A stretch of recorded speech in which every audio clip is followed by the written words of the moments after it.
రాష్ట్ర ప్రభుత్వం దళితులకు ఇస్తానన్న 3 ఎకరాల భూమిని అర్హులైన వారికి అందజేయాలని కోరుతూ నిర్మల్ రూరల్ మండలం భాగ్యనగర్ గ్రామస్తులు నిర్మల్ జిల్లా కేంద్రంలోని కలెక్టర్ కార్యాలయంలో వినతి పత్రం అందజేశారు. ముఖ్యమంత్రి కేసీఆర్ దళితులకు ఇస్తానన్న 3 ఎకరాల భూమిని గ్రామంలో అర్హులైన వారికి ఇవ్వాలని కోరారు. లేని పక్షంలో ఆందోళనలు చేపడతామని హెచ్చరించారు. భాగ్యనగర్ గ్రామానికి చెందిన నిర్మల్ మండల్ లలిత బంధు 3 బిఘాల భూములు ఇస్తామని అన్నారు సార్. మా ఊళ్ళే వచ్చిన వాళ్ళకే వచ్చినాయి సార్ భూములు, రాని వాళ్ళకి ఏం లేదు, ఉన్నోళ్ళకే ఉన్నాయి సార్. మేము కూలి పని చేసి బతికేటోళ్ళం, మాకు ఇవ్వగలరని కోరుకుంటున్నాం సార్.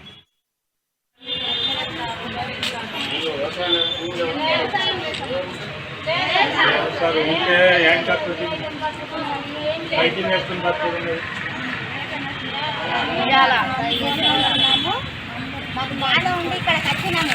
మేము పైసలు చేస్తే బతుకుతాం, లేకుంటే లేదు. వ్యవసాయం చేసుకునే భాగ్యనగర్ గ్రామానికి చెందిన నిర్మల్ మండల్